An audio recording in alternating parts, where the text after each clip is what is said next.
Tribunal se le tumbó Constitucional la aclarando el puerta, caso Castillo. se metieron a su casa, se dispuso a allanar a todos los que estaban dentro. ¿Y dónde queda la institución presidencial?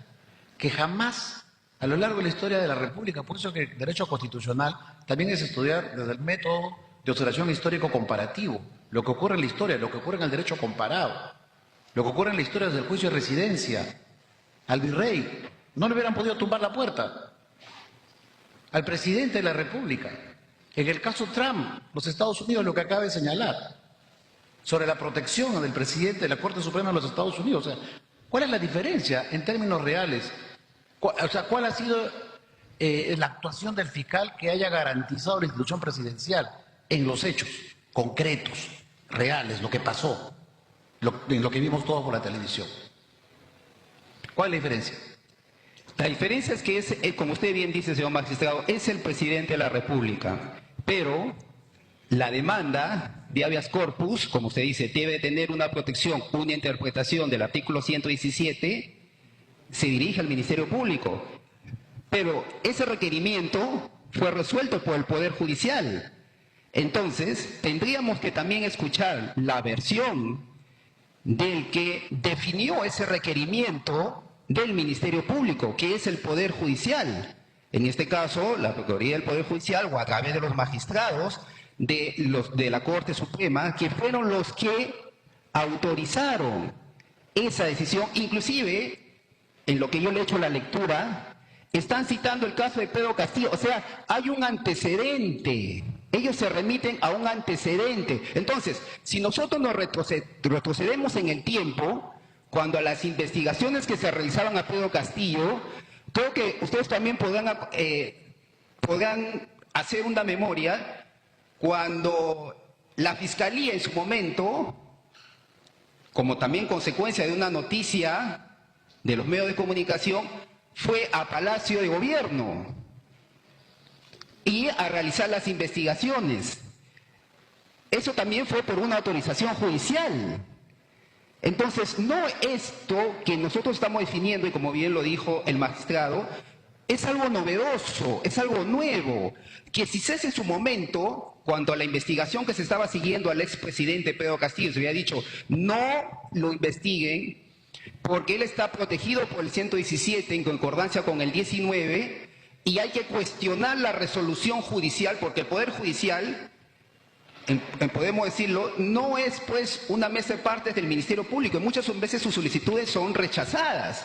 Entonces, el tratamiento lo tienen que dar, en este caso, el Poder Judicial. Y hubiera sido interesante esa pregunta, ese cuestionamiento que usted expone en este momento, que lo hubieran expuesto en la demanda original. ¿Por qué? Porque le hubieran dado la oportunidad al juez de primera instancia, porque el juez tiene que resolver de acuerdo a las pretensiones que me llega a mí, y hubiera hecho una interpretación si investigar a un presidente es similar a investigar a una persona común y corriente. Le hubieran dado esa oportunidad, y si hubiera sido denegatoria, hubiera tenido la Sala Constitucional que pronunciarse sobre eso. Le hubieran dado esa oportunidad, y hubiera sido muy interesante, señor magistrado. Lo escuché al tema. Bueno, su postura está claramente definida. Solamente quisiera preguntarle, en todo caso, al doctor Ernesto Blume, algo fundamental, porque este es un caso muy importante que nos va a tomar un tiempo, creo que muy relevante, ¿no? Porque como lo acaba de decir el señor procurador, no solo es este caso. En realidad, han habido severas afectaciones a la institución presidencial durante los últimos años, porque ha habido una intervención supuestamente de tratar de igual que a un ciudadano cualquiera al presidente de la República, manipulando la institución presidencial, el sistema presidencialista, llevando prácticamente de las orejas al presidente a un despacho fiscal. O sea, la pregunta, doctor Blume, desde su perspectiva como profesor del derecho constitucional y como un experto en el tema, es si es que esto es admisible, es justificable, o si es que el hecho mismo de investigar a un fiscal, a un presidente, debería de tener un marco claramente definido y, por tanto, la posibilidad de su investigación, inclusive a nivel preliminar, debe merecer un análisis cualitativo de algunos presupuestos que se deben cumplir en todos los casos. Le agradezco mucho, señor magistrado, la pregunta. Yo creo que debe merecer un tratamiento especial. Creo que lamentablemente, a raíz de la aprobación del nuevo Código Procesal Constitucional y del empoderamiento que ha merecido el Ministerio Público y de su actuación en los últimos años, se han ido desnaturalizando muchas cosas. Y eso yo tuve la oportunidad de verlo cuando ejercí el cargo de magistrado y de presidente del Tribunal Constitucional, por ejemplo, en el tema de la prisión preventiva. Han habido y hay excesos del Ministerio Público y del propio Poder Judicial en esa dimensión, por ejemplo, de la afectación de la libertad. En este país, como lo dice la Corte Interamericana de Derechos Humanos, en 2 informes de 2013 y 2017, hay un uso excesivo y abusivo de la prisión preventiva, que demuestra, dice la propia Comisión Interamericana, la ineficiencia de la administración de justicia en los países que aplican en exceso la prisión preventiva. En el caso del Ministerio Público, creo que ha habido no solamente excesos, sino una crisis interna que ha significado lo que hemos visto en los últimos años. Juicios paralelos, fiscales que se han convertido en personajes políticos que han hecho un espectáculo de cada diligencia y que han pisoteado la dignidad de las personas.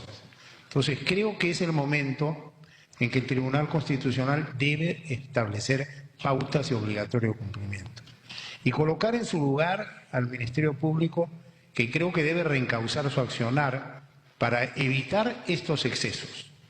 Y por lo tanto coincido en que debe haber una regulación. Hay que rescatar la magistratura presidencial y la institucionalidad, y ese rescate que tiene en sus manos el Tribunal Constitucional no se queda solo en la presidencia, es en general en las instituciones. Porque no va a funcionar el sistema constitucional si hacemos tabla rasa del respeto a la institucionalidad. Y si a un presidente de la República, por más que discrepemos de sus posiciones o no, lo vamos a tratar en una forma indebida, creamos en la población una conciencia de falta de respeto al sistema constitucional en el fondo. Eso es lo que está en juego. Por lo tanto, yo creo que sí, yo creo que debe haber una regulación. Y con el respeto que me merece la Corte Suprema de la República y sus acuerdos, quien fija las pautas de interpretación de la Constitución, los alcances y el contenido de las normas constitucionales y de todas las normas del sistema jurídico, es el Tribunal Constitucional, el supremo intérprete de la Constitución. Y el artículo 7 del título preliminar del Código Procesal Constitucional dice claramente: los jueces aplican e interpretan de acuerdo a la interpretación del Tribunal Constitucional. Y esa línea interpretativa no se respeta en este país. Hay rebeldía en el Ministerio Público y rebeldía en el propio Poder Judicial. Entonces hay que decir las cosas claramente para que no sigan estas tergiversaciones. Solamente para terminar, señora magistrada, para que quede grabado en audio. Nosotros rechazamos de manera contundente lo expresado, por la parte demandante, cuando afirma que el Ministerio Público está politizado, que hay fiscales que pisotean. Son términos, creo que no vienen o no deben ser discutidos en un proceso constitucional porque son argumentos subjetivos. Nosotros hemos traído acá argumentos concretos basados en resoluciones judiciales, en lo actuado en la investigación. No hemos traído argumentos que falten el respeto a la Presidenta de la República, ni tampoco a sus abogados, y tampoco creo que en representación del Ministerio Público vamos a aceptar ese tipo de términos cuando dicen que el Ministerio Público pisotea o está pelotizado, y algunos fiscales. Eso no lo vamos a aceptar y lo rechazamos en este momento. Muchas gracias. Comprendo, señor procurador. Tiene la palabra el magistrado Manuel Monteagudo. Sí, justamente creo que hay que recordar que estamos frente a un habeas corpus y que nos tenemos que pronunciar sobre un recurso de agravio constitucional. Ese es el punto central. Y por supuesto, hay reflexiones muy importantes en materia constitucional, institucional, pero hay también cuestiones muy precisas. Y yo quisiera preguntarle a la defensa de la beneficiaria algo que ha dicho el señor procurador y que no ha sido abordado. Me parece importante, que es un elemento. Dos puntos. Primero, ¿por qué razón se rechazó la apelación de esta habeas corpus? Ese es un punto que quisiera entender. Se ha hecho referencia a un rechazo de la apelación. ¿Cómo se responde a este argumento? Y el otro argumento es cuál es la amenaza generadora de la lesión. También es otro argumento que se ha señalado. Quisiera que me expliquen un poquito cómo responden a esas dos cuestiones. Sí, doctor. Gracias, presidenta. Agradezco la pregunta en dos. Primero, el rechazo no lo conozco, no sé cuál es. Y en segundo lugar, el habeas corpus históricamente es libertad ambulatoria, eso es clarísimo. El problema es que el año 79, Javier Vallerestre, siendo constituyente, explayó el habeas corpus a los derechos conexos. Eso está en la Carta del 79. O sea, no solamente es libertad individual, que es chiquito, sino a lo conexo. O sea, hoy día tenemos un habeas corpus ampliado y quizás está deformado, ¿no es cierto? No sé. Pero en todo caso es así. Y eso lo repite la 9.3. O sea, no hay ningún problema, ¿no? O sea, número uno, no sé qué apelación es. Y número dos, creo que el habeas corpus corresponde en este momento. Y voy a anotar algo que mi distinguido colega se olvidó. Dos fiscales, la fiscal Benavides y el fiscal Villena, el actual, si no me equivoco, han enviado dos acusaciones a la Subcomisión de Acusaciones Constitucionales por delitos que no están en el 117. Mi pregunta es, ¿hay mala fe o hay ignorancia? Esas dos acusaciones enviadas por la Fiscalía de la Nación están archivadas. ¿Y por qué lo envían si no corresponde? Esa es la pregunta. Gracias, señor magistrado. Doctor García de la UNDEL, tomo nota de esta reflexión. Mira, frente a la pregunta de cuál es la amenaza, no sé si no habría, cuál es la amenaza que se está argumentando, en este caso sería amenazas de otro orden diferentes a la libertad individual, ¿no? Vinculados con el proceso, están vinculados con el proceso. O sea, pueden ser, el problema, la Fiscalía, con el respeto que nos merece la Fiscalía, porque hay gente honorable, no ve el problema constitucional. Entonces van a seguir seguramente. Número uno. Dos, no queremos que se repita. Y tres, como lo hemos dicho, queremos de que se fijen reglas para el futuro. Es importante. No por nosotros, por el presidente que sale en el futuro, ¿no? Y le voy a decir algo más, que usted lo preguntó, me parece, o el doctor Hernández. En el Perú a los presidentes siempre se les ha investigado, o casi siempre. La gran acusación e investigación fue con Gamarra, González Vigil. Yo debo acusar, yo acuso. El otro gran ejemplo de escarmiento, malhadado en mi opinión, fue a Leguía. Leguía cayó el año 30, fue enjuiciado, fue condenado y murió en prisión, que me parece algo horrible. Gracias, señor magistrado. Tiene la palabra el doctor Gelar Domínguez. Gracias, presidenta. A la parte accionante. Evidentemente estamos ante un proceso constitucional importante porque se trata de instituciones del poder en el buen sentido de la expresión, ¿no? El poder constitucional reflejado en diversos poderes, el poder fiscal, el poder presidencial. Quiero entender lo siguiente. En la demanda de habeas corpus, el petitorio es nulo el allanamiento. Eso es lo que se puede advertir de la demanda de habeas corpus. En segundo lugar, lo que se pretende es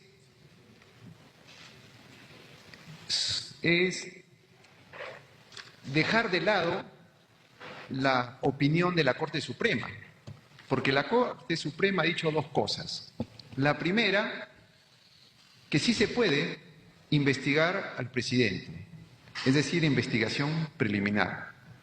hacer diligencias preliminares como el allanamiento. Bien. Y en segundo lugar ha dicho que sí es posible o sí se requiere una sospecha inicial simple.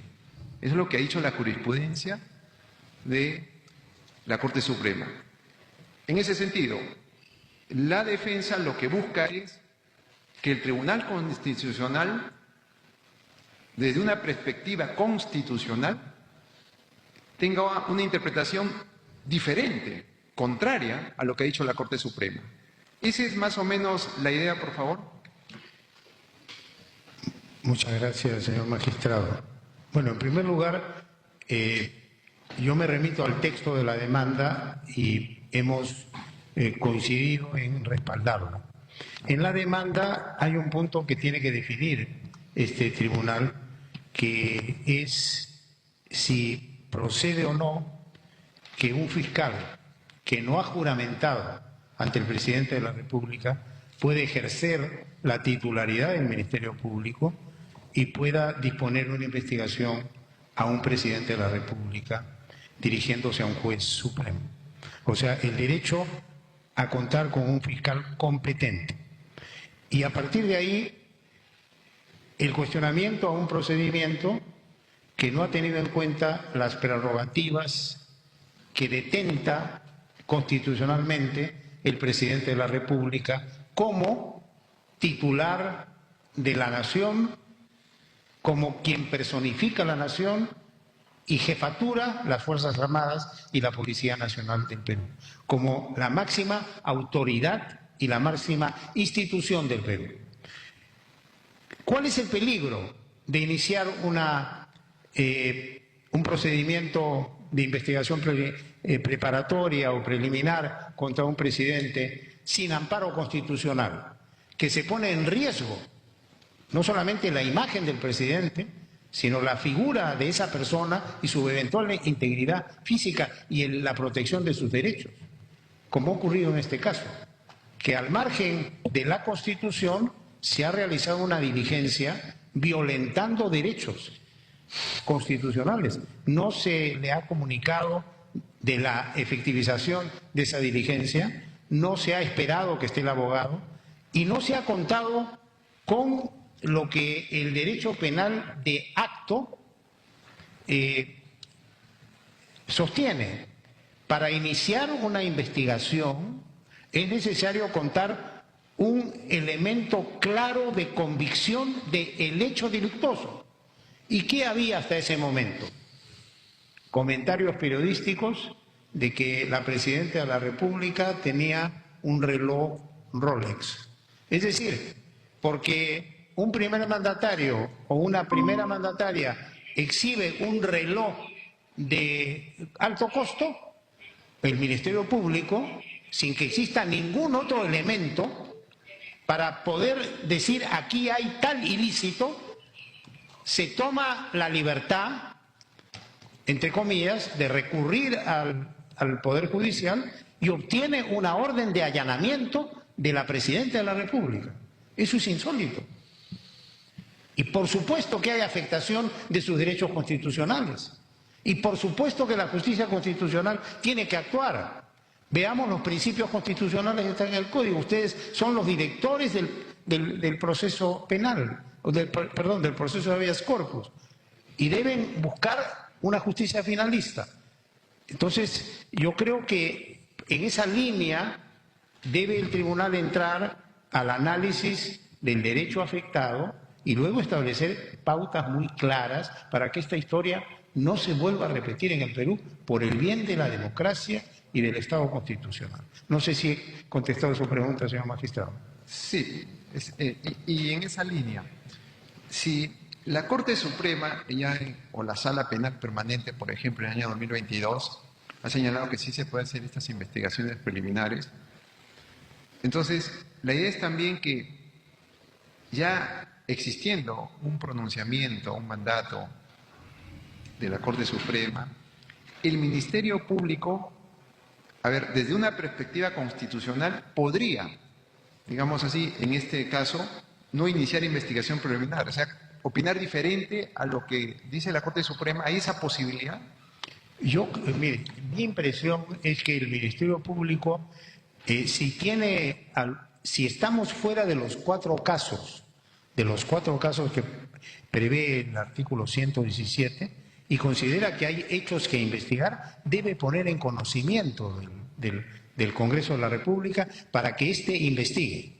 Y si hace investigaciones oficiosamente, esas investigaciones remitirlas, pero no accionar como si fuera un ciudadano común y corriente, iniciar investigaciones preliminares, pedir detenciones, hacer allanamientos, etcétera. Eso no lo puede hacer, porque se trata del presidente de la República, nos guste o no nos guste. Ese es mi punto de vista. Gracias, sí, me va.